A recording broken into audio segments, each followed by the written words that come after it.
I do believe we're live. Hey guys, how are you? I am jumping in real quick for Michelle as she works out some technical difficulties. I am her guest on a moment of pause, and I will be joining her on a conversation all around addiction. So while I wait for her to jump on, I am going to ask you all to take a moment to ground into this moment, breathing in through your nose. And as you exhale out, closing down your eyes if that feels comfortable or softening your gaze.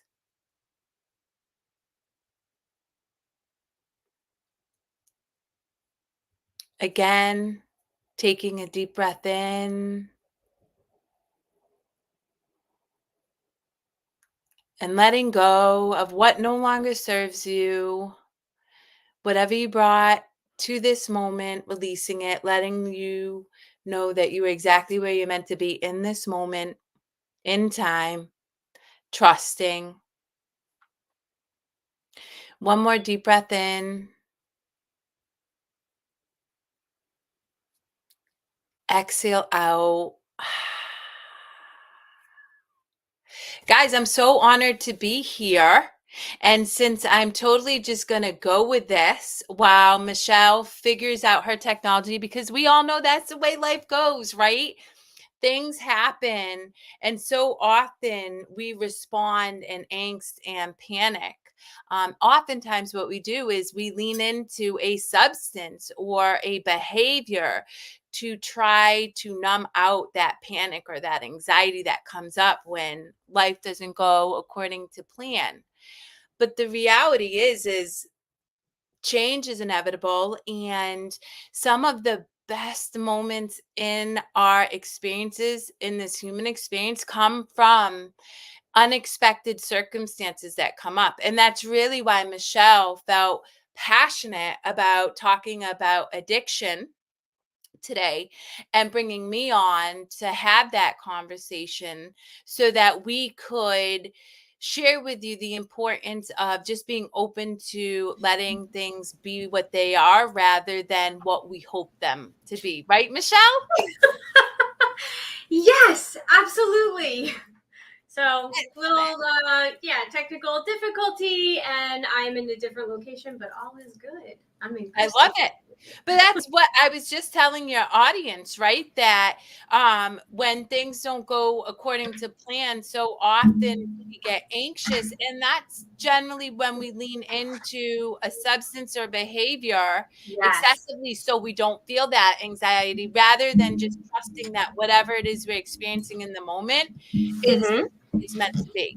You're absolutely correct. And what were we just saying before we started? Let's not manifest it. And yet, there we did. Or I Yeah. did.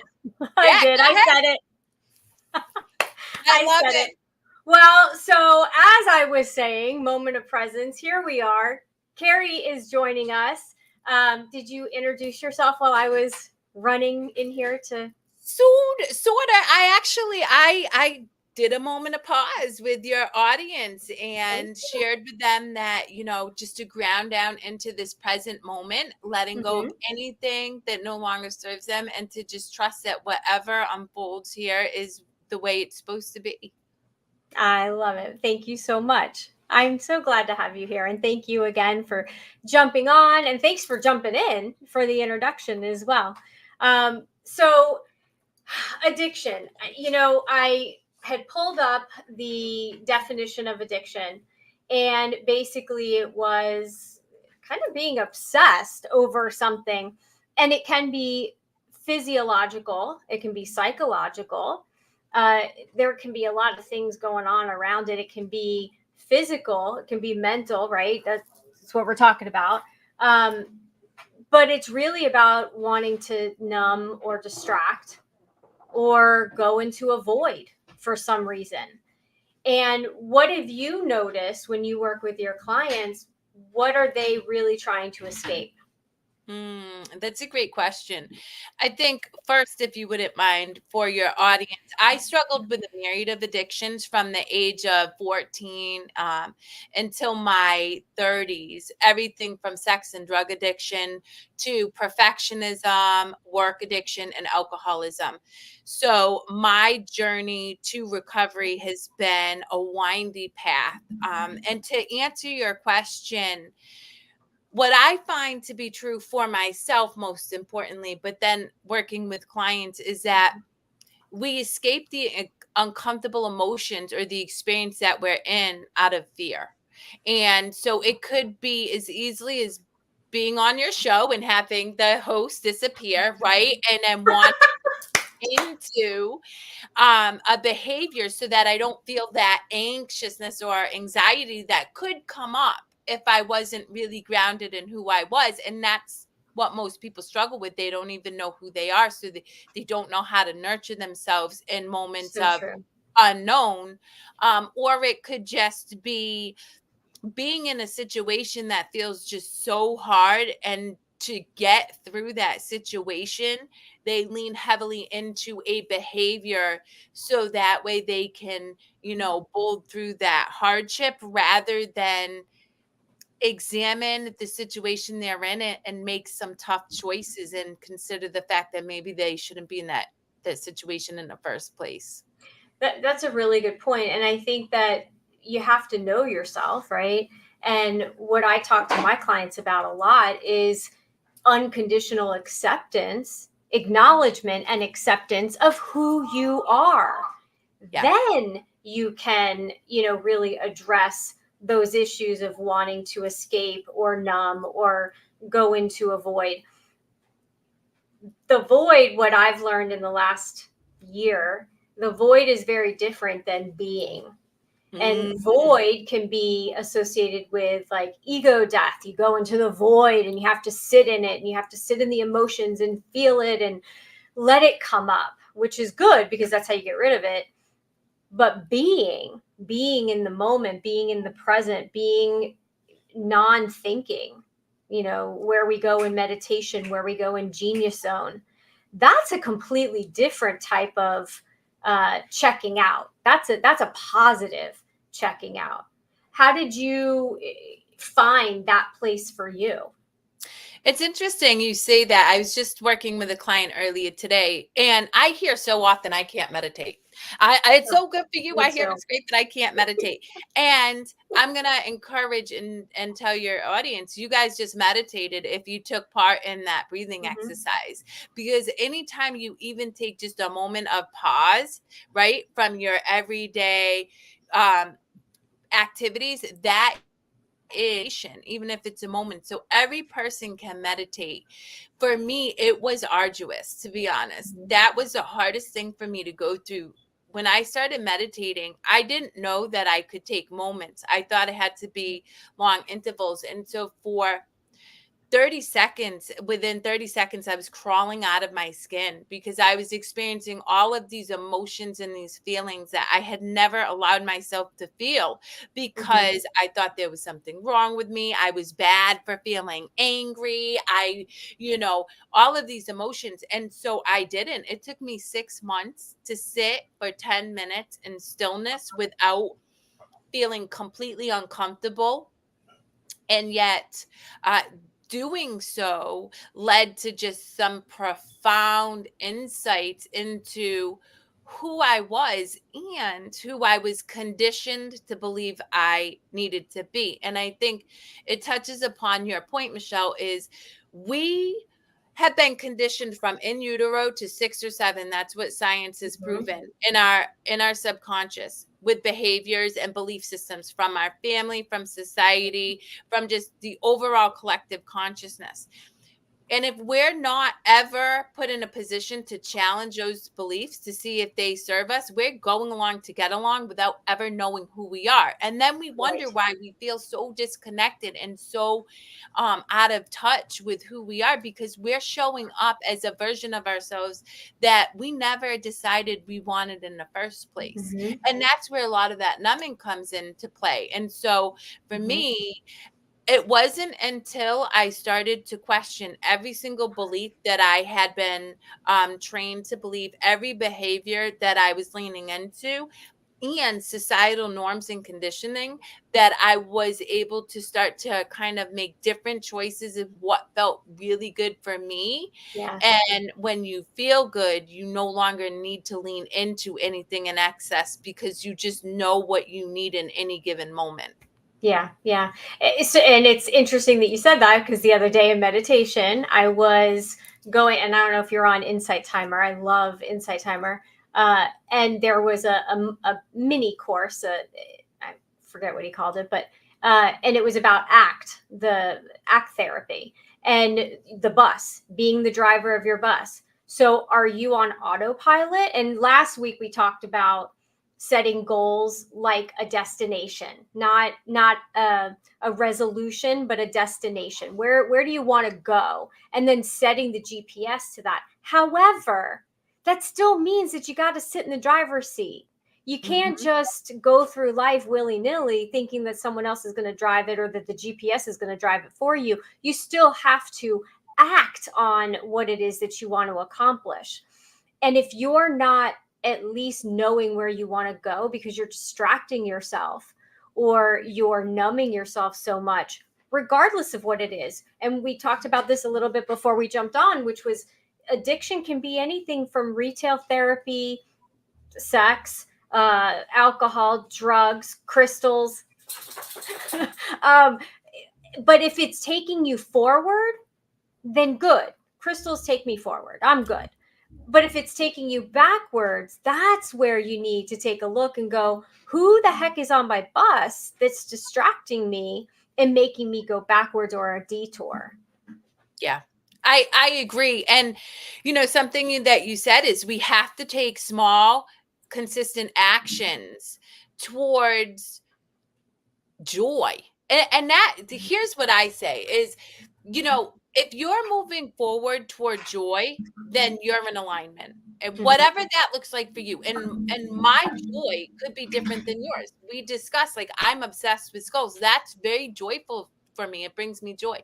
Right? If then you're in alignment and you're making positive changes. But if there is ever a moment when you're in suffering or you don't want to feel whatever it is that you're experiencing in that moment. And that's really important. If you were trying to escape out of the experience you're in, you have to stop and ask yourself, what is it within me Yes. that I need to address so that I'm Mhm. not leaning into this behavior that could potentially backslide or keep me from experiencing joy. And that Right. really should be your compass, or for me anyway, that's my compass. Absolutely. And I think I was looking on when I was looking on your website, I saw a thing that where you're talking about being curious. And I was like, ah, Yes. another thing. Because what I talk to clients about, and I talk on here all the time about, is when those feelings come up, don't get mad at them. Like, don't get upset that you're feeling anger. Don't get upset that you're feeling depression. Ask it, get curious. What is this about? And just like you wouldn't ignore the warning sign in the light in your car, check engine, check engine, you're not going to ignore that. Why are you going to ignore your warning signs from yourself? And Yeah. when you do that and you check in and you get curious, that's when the answers start coming up to the surface. You have to pay attention, you have to listen though. And so Yeah. many people are afraid of what they're going to hear. Exactly. So even think about this, right? What do they say? They say like 90% of humanity is dehydrated. They don't get enough water, right? So how often do we think to ourselves, "Oh, I need a drink of water," and then keep typing away at our screen at work or keep doing the thing, right? We get very and so that's why, much to your point, I tell people, just get curious about why it is you do that. You don't even have to take action Mhm. right now, because the awareness, right? That being aware, oh, that's right. That girl said that. And oh my God, I really do that. That's enough for you to start to then create that curiosity to make different choices. And even if you Right. make a choice to drink that water once a week in the beginning, that once a week is starting to shift how you behave and make choices that are more nurturing and loving towards yourself instead of Mhm. harmful, which is what addiction is. It can be anything. To your point, right? You mentioned crystals in Mhm. it, it's a healthy addiction. But let me ask you this: if you end up spending your paycheck and then some on the most gorgeous crystals, then Right. it becomes harmful. And so I tell Absolutely. anything can be an Absolutely. addiction if it takes you away Mhm. from peace, from Yes. joy, and I will say, feeling your feelings can be a very joyful experience, even when you're in deep suffering, if you Mhm. trust and love yourself enough to move through that experience. Right. And what I mean by that, and I'll share, I had 4 miscarriages last year. And because I knew that, if I resisted that overwhelming sense of loss, I was going to Mhm. trap energy in my body. But if I just allowed myself to experience it and just get curious about what that loss felt like, it was heavy, but it was freeing because I gave myself permission to be human, to Yeah. experience. And then I was able to shift out of that experience of loss into joy really quickly. And that's Mhm. essentially why we have emotions, is because it's meant to just move through us super quickly so we can come back Right. into this state of just presence, much like you say. Well, and isn't that why we're here? And thank you for sharing that. I know that that's very personal, so thank you. And I'm sorry that you went through that. But isn't this why we're here in life? Is to experience the joys, the sorrows, the ups, the downs, the things that I've encountered in my life between my daughter's cancer, recovery for, people in my family, the things that we've gone through, I wouldn't change a darn thing because it's what brought me to who I am today.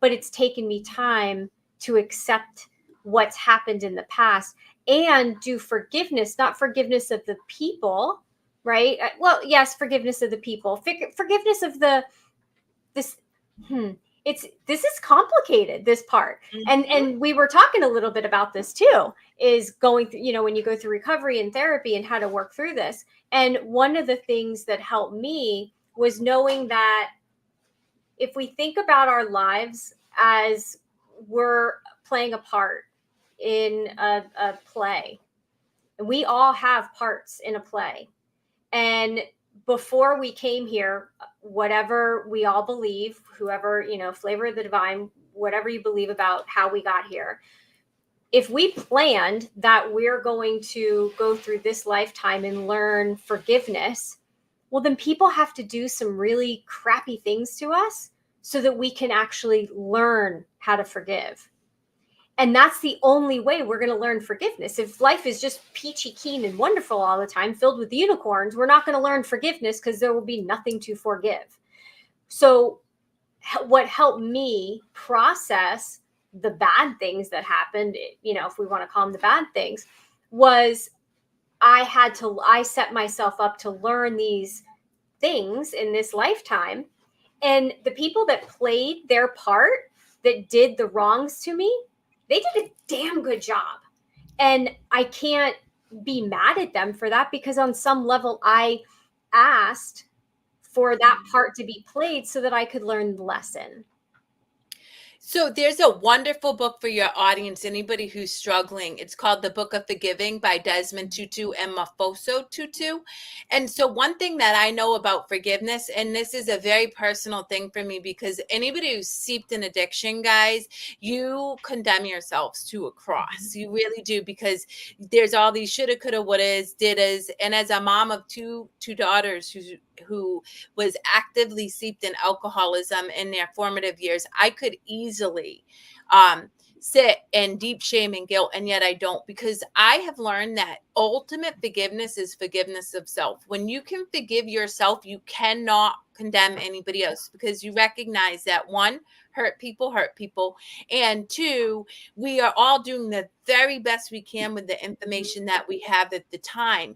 And it is so important that we do allow ourselves to give ourselves grace, because whether or not you believe in spirituality, which I'm very spiritual, but I also study the energy science, quantum physics, which speaks to a conscious world, that shame and guilt are the the lowest energies that you can vibrate in, exist in, right? Yeah. And so they're close to death. And if you can't find a way to shift out of those, you actually have, you're going to experience not only addiction, anxiety, depression, mental health issues, you're going to experience physical ailments. You'll have chronic disease, cancers, Hmm. autoimmune diseases. And so forgiveness is absolutely critical, but I would encourage anybody who's watching this, rather than seeking to forgive others, seek to forgive yourself. And that forgiveness becomes easily, like, it's Hmm. easy, and I Yeah. don't know how much you share with your audience, but I am a trauma survivor extensively. I've been through a lot. And I've been able to forgive the people who perpetrated crimes against my body very easily once I was able to forgive myself for the Hmm. crimes that I perceived that I perpetrated against the people that I love the most. Hmm. So, Yeah. yeah. And I found Ho'oponopono a long time ago, a few years ago. And that's one of my favorites because and people still will push back on it and resist it because they think, well, I don't want to forgive that person. What is it doing to you? Because the other person's not suffering. You're the one suffering. And so it's forgiving the situation. And all souls, when they come here, we're all born pure. What had to happen to these people that are doing horrific things? What had to happen to them to make them who they are? We can't control them. We don't have to give them excuses, but like you said, we don't have to condemn them. They're going to get, whatever is planned to happen to them is what's planned to happen to them. We can't control that. That's not our job. Our job is only to be here and be concerned with ourselves. And so, we talked about, and bringing it back to recovery and addiction, looking at the different methods of that. Forgiveness is huge, but you don't, and because of what you said with the shame and the blame, you don't have to go and grovel to everybody No. to ask them to forgive you, because that's not what's going to help you overcome why you feel the need to numb yourself. It's self forgiveness that's going to get you there. And you don't have I to have love a list and go walking door to door. And sorry for those of you that it works for. That's wonderful, and I'm glad that you found whatever works for you, but it doesn't work for everybody, and that's okay. That's okay. something you touched upon that I love is that you're highlighting the importance of each of our journeys as individuals, right? Mhm. And I think you and I discussed our roles as coaches isn't to tell people what they need to do. It simply is not. It is to guide people towards themselves so that they can make an informed choice that nurtures them. And to your point, if going and making amends to people serves you, then absolutely do Do it. that. But Mhm.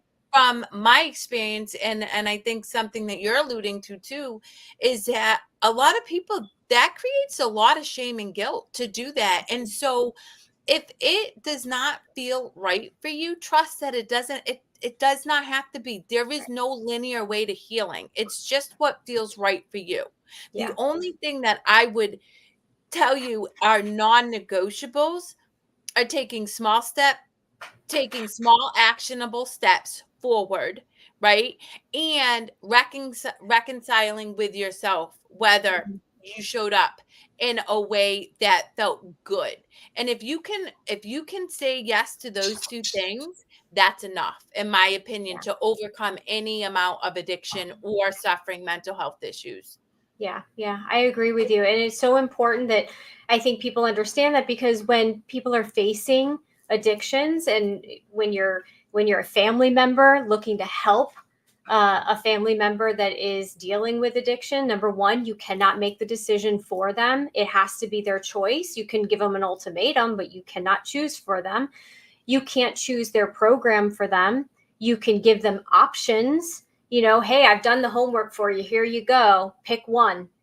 And so you can do those kind of things, but you can't force force it. They have to want it. Otherwise, they're going to end up right back where they were. And again, finding the right one that's going to allow them to tap into why they're numbing, distracting, escaping. And that's for anything. That's for any of the addictions that we've discussed. And yes, there's some, I don't want to say easier, because I think they all lead down the road that you don't want to go down. Victimhood. You can be addicted to people pleasing. You can be addicted to other things other than just drugs and alcohol, right? There's so much more it can all lead to. And so it's bringing it back in and, understanding where they're at, but you can't fix it for them. And that's the other part of not just loving the person and being a family member, but also the coach is to guide them to it and teach them how to start listening to their intuition. What is their heart telling them? What is their gut telling them? Their gut is where fear lives. Going through their physical issues and going, okay, what needs to be addressed emotionally if you start looking at the metaphysical? And that's going to be for a different show, because I know that we're starting to run long. Do you have any final words on this topic? And then please tell everyone where they can find you. Yeah, well, first off, this has been an honor, and I knew it was going to be so good when you asked me, so thank you. Here's what I would encourage you, whether you were somebody who struggles with addiction or you were somebody who is witnessing somebody that you love struggle with addiction, be kind to yourselves. What does that look like? It can be anything from just smelling a nice candle, going for a walk, or reaching out and asking for help and just being seen by somebody else. When you can be kind to yourself, you're able to get the support that you need to move through anything challenging, whether it is your own addiction and or somebody that you love's addiction. For anybody interested, you can find me on social media, kerrilewis.coach, and then that's my website as well, kerrilewis.coach. I make it super easy. But really, I'm always happy to be part of the conversation that helps elevate people's awareness to help them recognize that you are worthy of your own self-love, regardless of what actions you've taken, and that the overcoming addiction and mental health issues is possible. You just need the right support. So thank you Yeah, so much for the of time. course, of course. And again, I think that we need to remember that if you are watching somebody that is struggling with whatever they're addicted, obsessed by, or they're in the moment, remember that they are a pure soul. They came here as a pure soul and they need love. They don't need to be pushed away. They don't need to be shunned.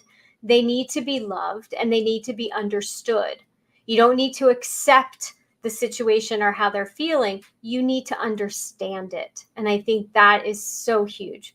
It has just been such a pleasure, KERRI. Thank you so much. Thank you, everyone that has joined us. Dave, Adam, Tarina, you guys are great. Thank you for being here. So many of you. We're going to continue this conversation, and we're gonna have a part two. Absolutely. So thank you very much. And everybody, we all have choices. It can either be a really good day or a really bad day. You get to make that decision when you wake up. Everybody has that choice, so choose wisely. And I will see you all next week. Thank you.